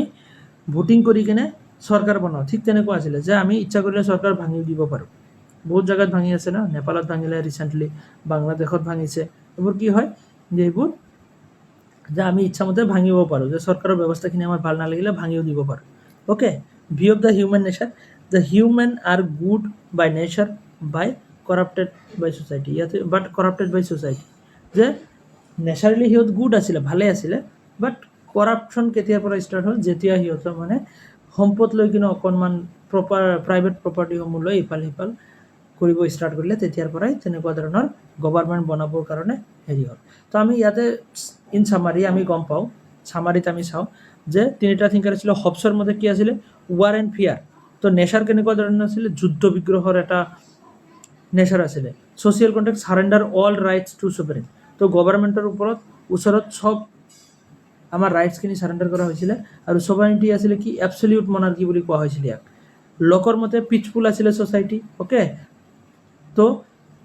কিহৰ কাৰণে ছ'চাইটি বনোৱা হৈছিলে? যে প্ৰটেক্ট দ্য নেচাৰেল ৰাইটছ, যে আমাৰ নেচাৰেল ৰাইটছখিনিক প্ৰটেক্ট কৰিবৰ কাৰণে। আৰু লিমিটেড গভৰ্ণিং বা লিমিটেড মনাৰ্কি বুলিও কোৱা হয়। ইয়াক কি বুলি কয়? লিমিটেড মনাৰ্কি, মনত ৰাখিবা। আৰু ৰুচুৰ যিটো হয় এইটো ফ্ৰী এণ্ড ইকুৱেল আছিলে, মানুহখিনি ভালে আছিলে, ফ্ৰী জেনেৰেল উইল আছিলে। আৰু ইয়াতে ছ'চাইটি কিয় বনালে? যে আমাৰ জেনেৰেল উইলখিনি যে চবৰ কাৰণে যাতে ভাল কাম কৰিব পৰা যায়, তাৰ কাৰণে এটা গভৰ্ণমেণ্ট বনোৱা হৈছিলে। পপুলাৰ ছভাৰেইনিটি বুলি কোৱা হয়। তো বুজিব পাৰিলে তিনিটা থিয়ৰী? ক্লিয়াৰ হ'লনে?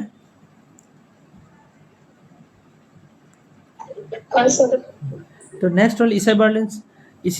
ইছাবাৰ্লিনছ কনচেপ্ট অফ লিবাৰ্টি। তো ইছাবাৰ্লিনছৰ লিবাৰ্টিৰ কনচেপ্ট কি আছিলে? যে introduction, ইছাবাৰ্লিনছ was the British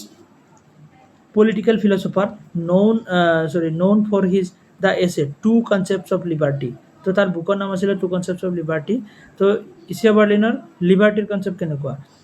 in it he distinguishes between two different meaning of freedom. দুই ধৰণৰ ফ্ৰীডমৰ কথা কৈছিলে, বা দুই ধৰণৰ লিবাৰ্টিৰ কথা কৈছিলে। এটা হ'ল তোমাৰ নিগেটিভ লিবাৰ্টি আৰু এটা হ'ল পজিটিভ লিবাৰ্টি। এইটো ইম্পৰ্টেণ্ট মনত ৰাখিবা, একদমত সুধি থাকে, পজিটিভ লিবাৰ্টি আৰু negative liberty. His theory deeply influenced liberal and democratic political thought.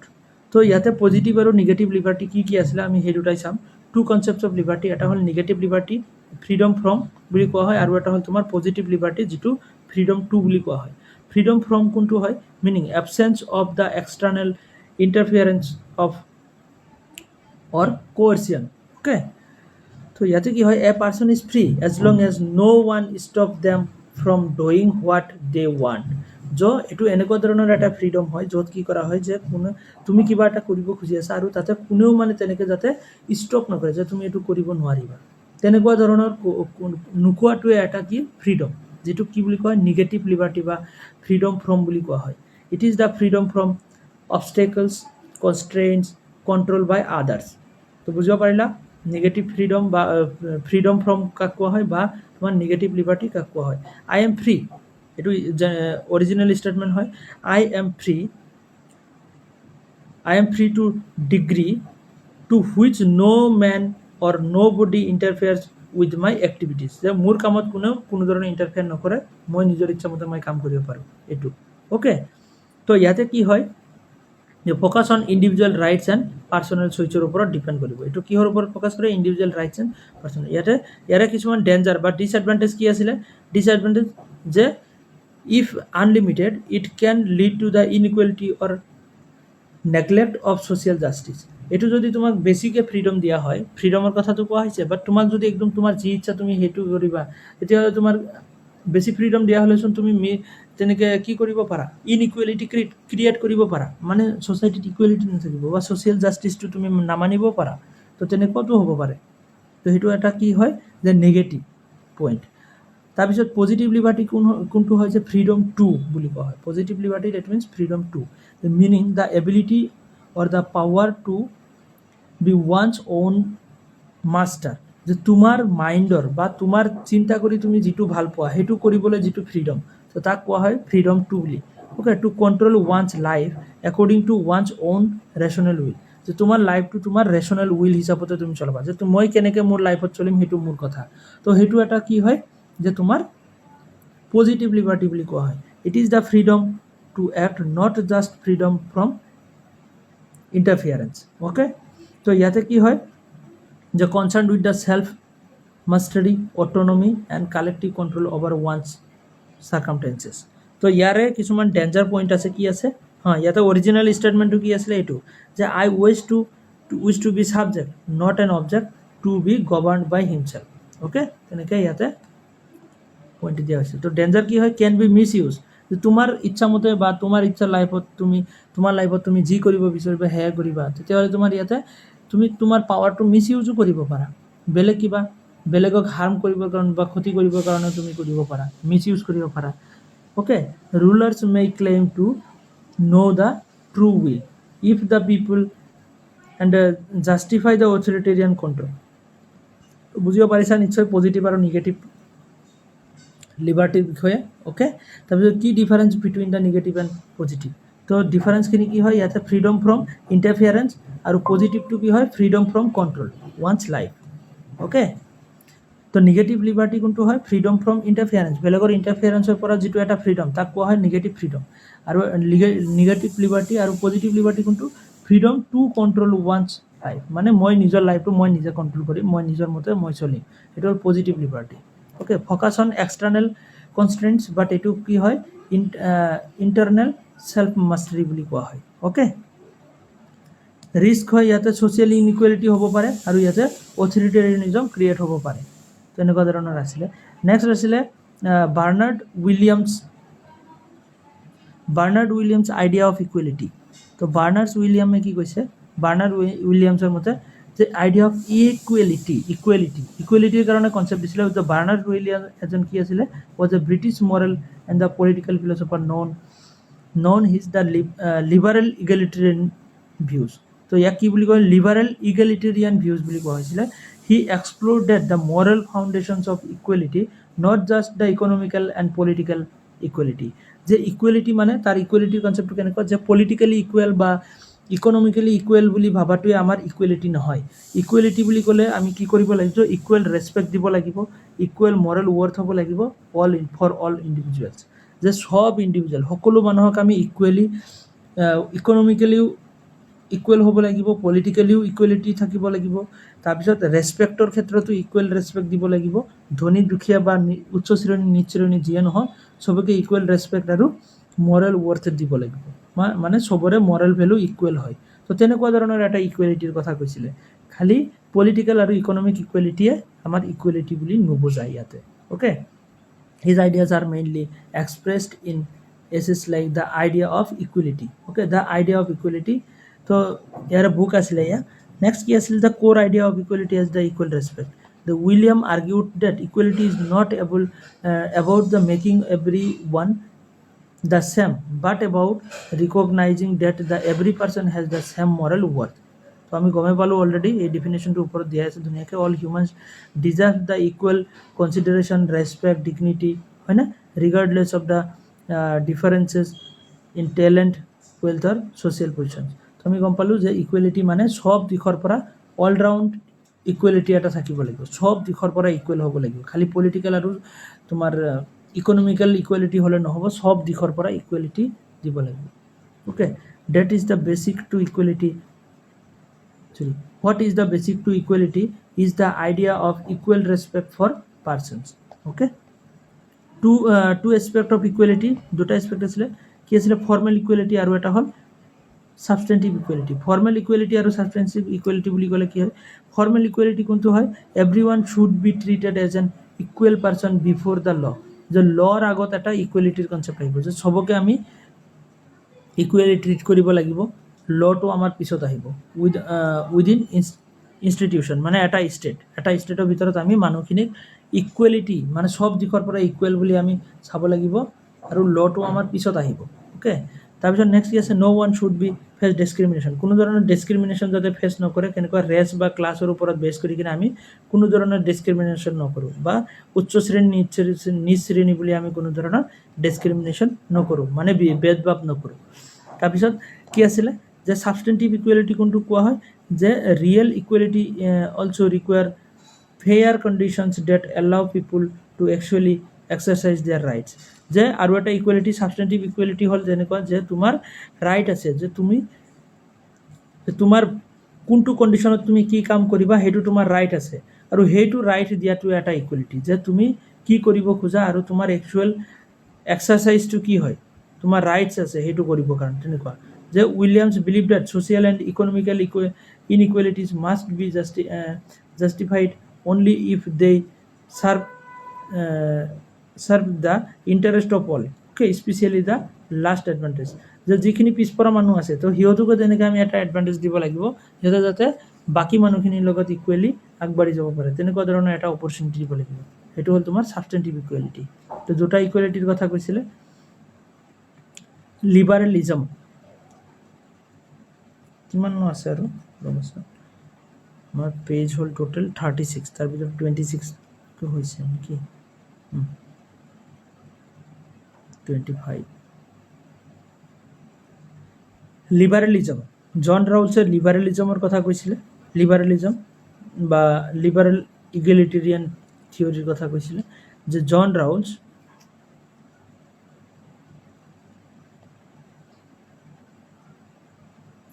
ডিষ্ট্ৰিবিউটিভ justice ৰ'বা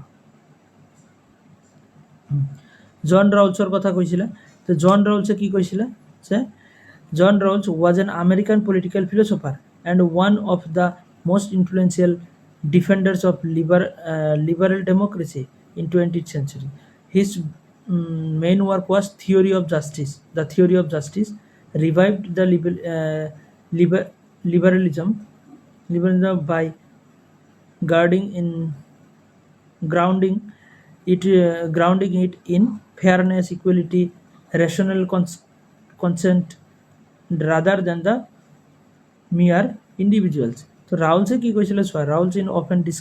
described as the liberal egalitarian বুলি কোৱা হৈছিল তাক he combine the individual liberty with the social justice তো ইণ্ডিভিজুৱেল লিবাৰ্টি আৰু ছ'চিয়েল জাষ্টিছৰ কথা কৈছিলে the aim of Rawls liberalism তো ৰাউলছৰ লিবাৰেলিজমৰ কি এইম আছিলে চোৱা ৰাউলছ wanted to build a justice and a stable society that respect both the freedom of the individual freedomৰ কথা কৈছিলে আৰু fair distribution of opportunities and resources যে ডিষ্ট্ৰিবিউশ্যনৰ ক্ষেত্ৰতো কি কৰিছিলে এটা ভাল ডিষ্ট্ৰিবিউশ্যন ফেয়াৰ ডিষ্ট্ৰিবিউশ্যন যাতে ইকুৱেলি ডিষ্ট্ৰিবিউট হয় বস্তুখিনি এটা অপৰচুনিটি আৰু ৰিচোৰ্চৰ বিষয়ে যে হি কল্ড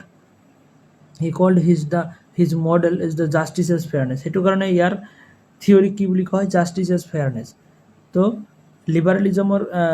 জন ৰাউলছৰ যিটো লিবাৰেল কনচেপ্ট আছিলে লিবাৰেলিজম কি কৰিছিলে যে আমি কি কৰিব লাগিব ফ্ৰীডম অফ দ্য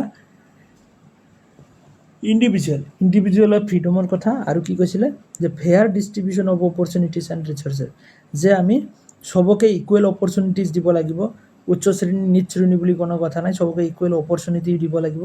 লগতে ৰিচোৰ্চেছ বা ৰিচোৰ্চসমূহৰ কাৰণেও এটা কি হ'ব লাগিব ফেয়াৰ ডিষ্ট্ৰিবিউশ্যন হ'ব লাগিব অ'কে এটা ইকুৱেলিটি আৰু তো he called his model the justice as fairness তাৰ যিটো মডেল বা তাৰ যিটো থিয়ৰি সেইটো কোৱা হৈছিল justice as fairness okay next আমাৰ কি আছিলে the original position and the veil of ignorance তো জন ৰাউলছে ভেইল অফ ইগনৰেঞ্চৰ কথা কৈছিলে অৰিজিনেল পজিশ্যনৰ কথা কৈছিলে কি কেনেকুৱা ধৰণৰ the Rawls used the famous thought experiment তো ইয়াতে এটা এক্সপেৰিমেণ্ট কৰিছিলে ৰাউলছে কেনেকুৱা ধৰণৰ imagine the rational individual choosing the principles of the justice from the original position okay যে যিবোৰ ৰেচনেল ইণ্ডিভিজুৱেলছ আছে imagine the rational individual choosing যে তুমি এজন জ্ঞানী মানুহ হয় আৰু তুমি কি কৰিবা জাষ্টিছ বুলি ক'লে তুমি য'ত নেকি কি আছে যে ইকুৱেল ডিষ্ট্ৰিবিউশ্যন আছে ইকুৱেল অপৰচুনিটি আছে চবৰে কাৰণে হয়নে তো অৰিজিনেল পজিশ্যনটো তুমি চুজ কৰিবা আৰু এটা কণ্ডিশ্যন দিয়া আছে কি বিহাইণ্ড ভেইল অফ ইগনৰেঞ্চ মানে একদম মানে অন্ধকাৰত ডুব যোৱা তেনেকুৱা টাইপৰ মানে একদম জিৰ' নলেজ একো নলেজ নাই behind the veil of ignorance they do not know' their caste class race talents আৰু ছ'চিয়েল ষ্টেটাছ তো এনেকুৱা দুটা কণ্ডিশ্যন দিয়া হ'ল এটা কণ্ডিশ্যনত তুমি জ্ঞানী মানুহ আৰু তুমি কি কৰিবা তুমি বহুত জ্ঞানী মানুহ তুমি জানা যে একচুৱেলি তুমি জাষ্টিছ কি হয় সেইবোৰ বস্তু জানা আৰু এটা এনেকুৱা দিয়া হ'ল এনেকুৱা মানুহৰ গ্ৰুপ দিয়া হ'ল য'ত নেকি তোমাৰ কি হ'ব যে ভেইল অফ ইগনৰেঞ্চ যিসকলে নেকি নিজৰ জাতি ধৰ্ম গোষ্ঠী একো বস্তুৰ বিষয়ে নাজানে ছ'চাইটি কি হয় টেলেণ্ট কি হয় ৰেচ কি হয় জেণ্ডাৰ কি হয় সেইবোৰ বস্তুৱে নাজানে একদম মানে তেনেকুৱা ডুবি মানে একদম বেকগ্ৰাউণ্ড টাইপৰ আৰু বেকগ্ৰাউণ্ড তেনেকুৱা মানে বেকৱাৰ্ড ক্লাছ তেনেকুৱা ধৰণৰ আৰু তো তেনেকুৱা দুটা অপশ্যন আৰু তাৰ ভিতৰৰ পৰা ইন দিছ কণ্ডিশ্যন এই দুটা কণ্ডিশ্যনৰ ভিতৰত people would choose the fair and impartial principles তো মানুহে কোনটো চ'জ কৰিব ফেয়াৰ এণ্ড ইম্পাৰ্চিয়েল প্ৰিন্সিপলছটোৱে চ'জ কৰিব okay since no' one knows that position they will occupy in society okay তো তুমি ধৰি লোৱা তোমাক দুটা কণ্ডিশ্যন দিয়া হ'ল এটা হ'ল তুমি জ্ঞানী মানুহ তো জ্ঞানী মানুহ হিচাপে তুমি কি কৰিবা যে য'ত নেকি জাষ্টিছ আছে সেইটো চিলেক্ট কৰিবা আৰু এটা ক্লাছ দিয়া হৈছে য'ত নেকি তোমাৰ সিহঁতে একো গমেই নাপায় একচুৱেলি কাষ্ট কি জেণ্ডাৰ কি লিবাৰ্টি কি হয়নে বা তেনেকৈ তোমাৰ ফেয়াৰনেছ কি সেইবোৰ বস্তু গমেই নাপায় তো সিহঁতক যদি তোমাৰ হেৰি কৰা হয় সিহঁতেও কি কৰিব য'ত নেকি ফেয়াৰ আৰু ইম্পাৰ্চিয়েল প্ৰিন্সিপলছ আছে মানে ধুনীয়াকৈ ছিষ্টেমবোৰ চলি আছে কোনো ধৰণৰ পাৰ্চিয়েলিটি নাই ডিছক্ৰিমিনেশ্যন নাই তো সেইটোৱে চ'জ কৰিব ন অজ্ঞানী মানুহখিনিও সেইটোৱে চ'জ কৰিব তো তেনেকুৱা ধৰণৰ এটা এক্সাম্পল দিছে যে সেইটো কাৰণে আমি কি কৰিব লাগিব যে ফেয়াৰনেছ বা জাষ্টিছটো বহুত ইম্পৰ্টেণ্ট বস্তু এটা অ'কে এইটো চবৰ কাৰণে দৰকাৰ কোনোবাই তোমাৰ জ্ঞানী মানুহৰ কাৰণেও দৰকাৰ অজ্ঞানী মানুহৰ কাৰণেও দৰকাৰ তো তেনেকৈ এটা এক্সাম্পল দিছিলে অ'কে তাৰপিছত ডিষ্ট্ৰিবিউটিভ জাষ্টিছৰ কথা কি কৈছে যে in introduction distributive justice refers to the fair and just distributions of resources, wealth, opportunities, and rights among all members of society. তো ডিষ্ট্ৰিবিউটিভ জাষ্টিছ মানে কি যে ডিষ্ট্ৰিবিউট কৰাৰ ক্ষেত্ৰত জাষ্টিছ তোমাৰ যে প্ৰপাৰ্টি আছে তুমি যে ডিষ্ট্ৰিবিউট কৰিবা সেইটো কেনেকৈ কি ছিষ্টেমত ডিষ্ট্ৰিবিউট কৰিবা তো তাৰ ওপৰত কনচেপ্ট দিছিলে কেনেকুৱা যে তোমাৰ ৰিচোৰ্চেছ হওক কিবা বা তেনেকুৱা ৱেল্থ হওক পইচা পাতি হওক বা সম্পত্তি হওক অপৰচুনিটিছ হওক বা rights among all members of society okay it is concerned with how benefits and burdens like income, power, duties should be shared in just way. So in simple terms, distributive justice as how should get what and why. তো ইয়াতে যদি আমি চাওঁ ডিষ্ট্ৰিবিউটিভ justice কেনেকুৱা ধৰণৰ main আইডিয়াটো যদি আমি চাওঁ the goal of distributive justice is to ensure that every person receives fair treatment তো চবকে ডিষ্ট্ৰিবিউটিভ জাষ্টিছৰ থ্ৰুত আমি কি কৰিব লাগিব যে চবকে আমি ইকুৱেল ট্ৰিটমেণ্ট কৰিব লাগিব ইকুৱেলি ট্ৰিট কৰিব লাগিব চবকে ইকুৱেলি আমি চাব লাগিব এনেকুৱা নহয় যে ষ্টেট বা গভৰ্ণমেণ্টে কিছুমানক ভালকৈ চাব কিছুমানক বেয়াকৈ চাব জাতি বিশেষ বা ধৰ্মৰ ওপৰত বেছ কৰি কিনে তো তেনেকুৱা নহয় every person receives the fair treatment সেইটো লাগিব there is no' the unjust inequality তাতে কোনো আনজাষ্ট বা ইনইকুৱেলিটি থাকিব নোৱাৰে okay social arrangements promote the human dignity and welfare তো ছ'চিয়েল এৰেঞ্জমেণ্ট যিটো হয় সেইটো কি হয় যে হিউমেনিটি আৰু ডিগনিটি ক্ৰিয়েট কৰে বা প্ৰমোট কৰে তো এই তিনিটা বস্তুৰ কথা কৈছিলে থিয়ৰিজ অফ ডিষ্ট্ৰিবিউটিভ জাষ্টিছ ইয়াতে প্লেটোৱে কি কৈছে যে প্লেটোৰ মতে ডিষ্ট্ৰিবিউটিভ জাষ্টিছ কেনেকুৱা যে justice means the every one performing their proper role in society according to ability যে নিজৰ এবিলিটি মতে নিজৰ দায়িত্ব পালন কৰাটোৱে এটা কি হয় ডিষ্ট্ৰিবিউটিভ জাষ্টিছ প্লেটোৰ মতে এৰিষ্টটলৰ মতে কি কৈছে যে জাষ্টিছ ইজ প্ৰপৰ্চনেল বা equals should be treated equally এইটো ইম্পৰ্টেণ্ট পইণ্টছ হয় এইটো এক্সামত বাৰে সুধি থাকে প্ৰায় 7 বাৰ 8 বাৰ এক্সামত আহিছে equal should be treated equally and unequals unequally according to merit তো মেৰিট হিচাপত ইকুৱেলক ইকুৱেলি আৰু আনইকুৱেলক আনইকুৱেলি ট্ৰিট কৰিব লাগে এইটো এৰিষ্টটলে কৈছিলে কোনে কৈছিলে এইটো বাৰে এক্সামত সুধি থাকে অ'কে মনত ৰাখিবা তো প্লেটোৰ কনচেপ্ট এৰিষ্টটলৰ কনচেপ্ট এইবোৰ এটা পইণ্ট কি হয় বহুত ইম্পৰ্টেণ্ট পইণ্টছ হয় তো থমাছ হবে কি কৈছিল believe in the legal equality the fairness comes from the following the social contract and the obeying laws made by the sovereign তো জাষ্টিছটো ক'ৰ পৰা আহে জাষ্টিছটো এটা ছ'চিয়েল কণ্টেক্টৰ পৰা আহে যে কণ্টেক্ট হিচাপত যে ছ'চাইটি বনোৱা হৈছে সেই কণ্টেক্টৰ ওপৰত বেছ কৰি কিনে জাষ্টিছ আহিব আৰু ল'ৰ ওপৰত বেছ কৰি কিনে জাষ্টিছখিনি আহিব নেক্সট তোমাৰ কি আহিব যে নজিক্স জাষ্টিছ এজ এণ্টাইটেলমেণ্ট জাষ্টিছ এজ এণ্টাইটেলমেণ্ট মানে তোমাৰ জাষ্টিছ মালিকত্ব স্বৰূপ তেনেকুৱা টাইপৰ জাষ্টিছ এজ এণ্টাইটেলমেণ্ট দ ইন্ট্ৰডাকশ্যনত চোৱা ইয়াতে কি আছে ৰবাৰ্ট নজিক বুকৰ নাম আছিলে এনাৰ্কি ষ্টেট এণ্ড ইউটোপিয়া তো প্ৰেজেণ্টছ লিবাৰেশ্যনছ থিয়ৰী অফ জাষ্টিছ তো যিটো কি বুলি কোৱা হয় নজিক্স জাষ্টিছ এজ এণ্টাইটেলমেণ্ট বুলি কোৱা হয় হি challenge the ডিষ্ট্ৰিবিউটিভ theories of জাষ্টিছক challenge কৰি কিনে চেলেঞ্জ কৰিছিল লাইক জন ৰাউলছক তাৰপিছত তোমাৰ জাষ্টিছ এজ ফেয়াৰনেছ এনেকুৱা ধৰণৰ কনচেপ্টক ক্ৰিটিচাইজ কৰিছিলে অ'কে তো arguing that the distributions of the wealth violates the individual rights, distribution of ওয়েলসের কি ইন্ডিভিজুয়াল রাইটসক তোমার ভায়োলেটস করে। His approach is called a justice as entitlement. তো তার থিওরির নাম কি আছিল? Justice as entitlement. তো ইয়াতে কি দিয়া হয়েছে? Control idea. The Nozick argued that the justice is about how holding property wealth resources are acquired and transferred. যে তুমি জাস্টিসটা কোৱা হ'ব কেতিয়া? যে তুমি যে তোমাৰ সাপোজ প্ৰপাৰ্টি আছে, ওয়েলথ আছে বা ৰিসোৰ্সেস আছে, সেইবোৰৰ কাৰণে যে তোমাৰ যিটো এটা অনাৰশ্বিপ বা এটা কি যে তোমাৰ নামত আছে বস্তুখিনি, তো সেইটো তুমি কেনেকৈ পালা, ক'ৰ পৰা পালা, সেইটো সোৰ্স ঠিক আছে নে নাই, তাৰপিছত ট্ৰেন্সফাৰ যে কৰিবা, তুমি কাক ট্ৰেন্সফাৰ কৰিবা, সেইবোৰ যদি তুমি কি কৰিছা যে অৰিজিনেল সোৰ্সত তুমি যদি পাইছা, তাৰ মানে কি লিগেলি যদি তুমি পাইছা, একুৱেশ্যন কৰিছা, তেতিয়াহ'লে তুমি লিগেলি ট্ৰেন্সফাৰ কৰিব পাৰিবা। Not about the achieving at the particular distribution, the person is entitle to their holdings if they were obtained justly, and any transfer of holdings must also be just. যদি তুমি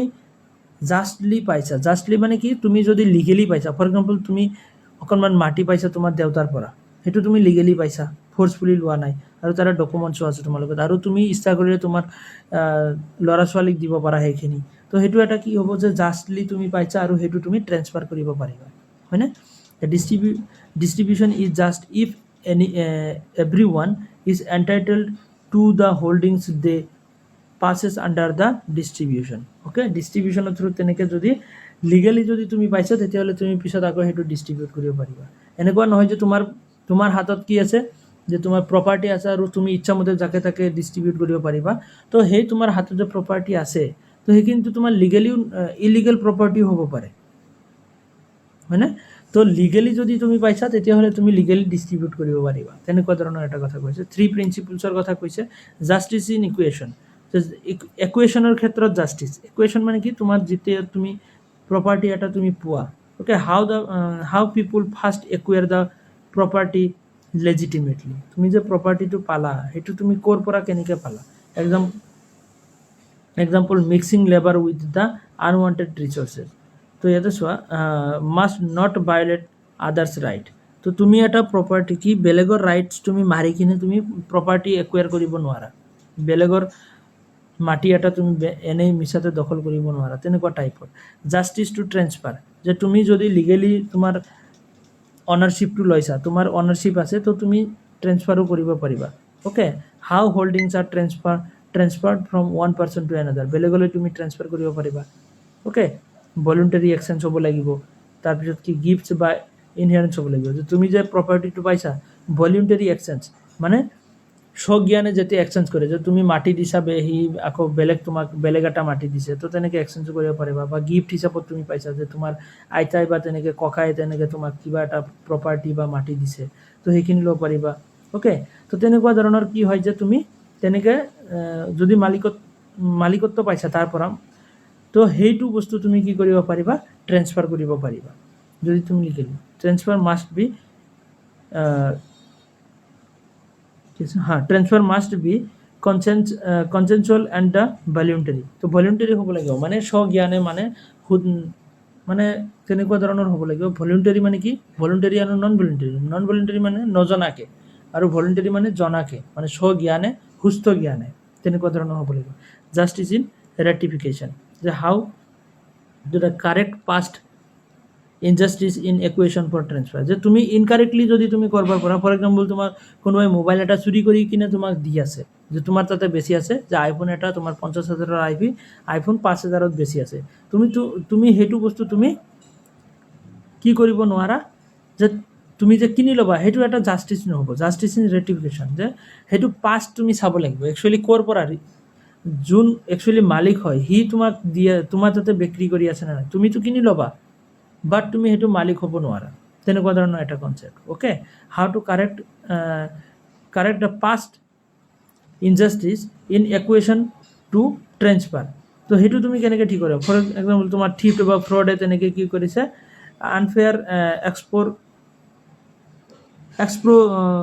expropriations must be rectified to restore entitlement. তো বুঝিয়ে পাৰিছা, যে চোৰে যদি ডৱাৰ্কিং justice as equality, হয়নে? তো ইয়াতে কোৰ আইডিয়াটো কি দিছে যে Dworkin's principles of justice emphasize equality of resources each person should have the equal access to opportunity চব পাৰ্চনৰ ইকুৱেল এক্সেছ হ'ব লাগিব ইকুৱেল অপৰচুনিটি হ'ব লাগিব তেতিয়াহে এইটোক জাষ্টিছ বুলি কোৱা হ'ব হা ইনইকুৱেলিটিজ are only justified if they arise from the personal choices not from unearned luck or the circumstances okay justice is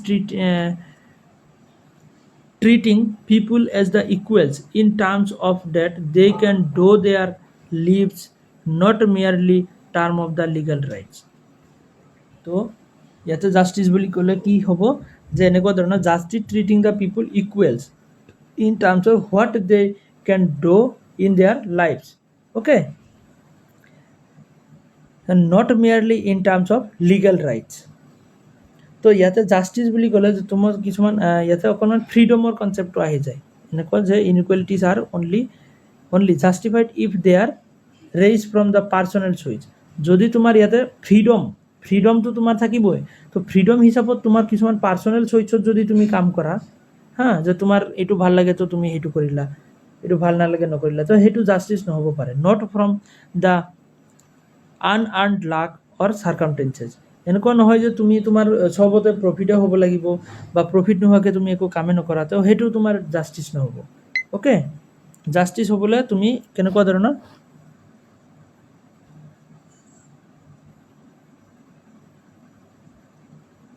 দুটা ক্লাছৰ এটা কিবা দিছা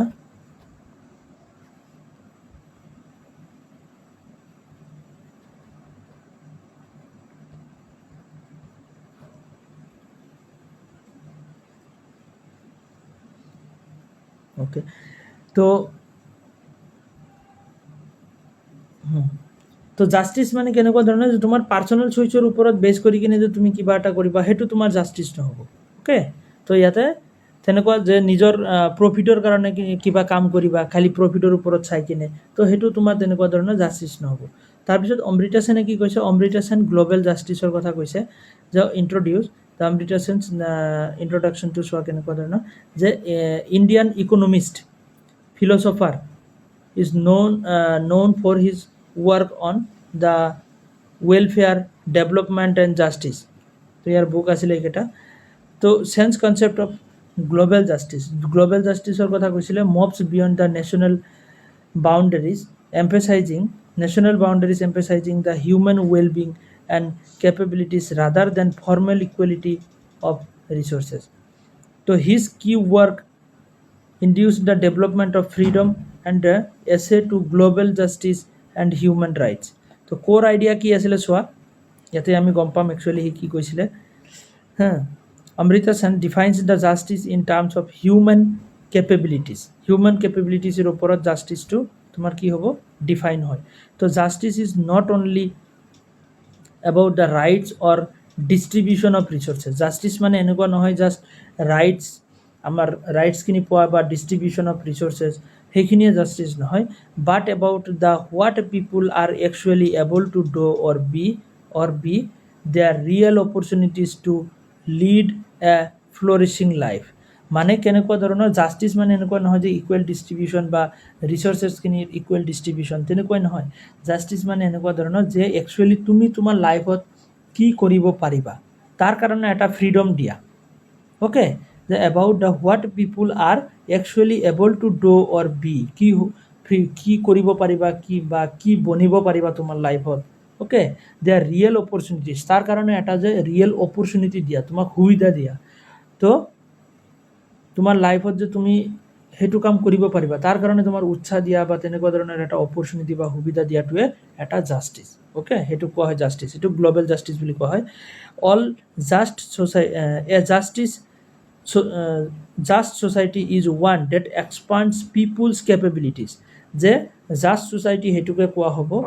য'ত নেকি যে এজন মানুহে বা পিপুল নিজৰ কেপেবিলিটিছখিনি দেখাব পাৰে enabling them to live lives they value যে সিহঁতক এনেকৈ এটা তোমাৰ ইনেবল কৰা যে সি অপৰচুনিটি দিয়া যাৰ দ্বাৰা সি নিজৰ লাইফ বা নিজৰ ভেলুজ হিচাপত নিজৰ লাইফটো জীব পাৰে তো তেনেকুৱা ধৰণৰ এটা জাষ্টিছ তো ইয়াতে ফ্ৰীডমৰ কনচেপ্টটো আহি যায় ইয়াতে জাষ্টিছৰ লগত ফ্ৰীডমৰ কনচেপ্টটো আহি যায় যে Sen distinguishes the freedom into two sense দুই ধৰণৰ ফ্ৰীডম ইনষ্ট্ৰুমেণ্টেল ফ্ৰীডম আৰু এটা হ'ল তোমাৰ ইন্ট্ৰিনচিক ফ্ৰীডম ইনষ্ট্ৰুমেণ্টেল ফ্ৰীডম কোনটো freedom is the means to development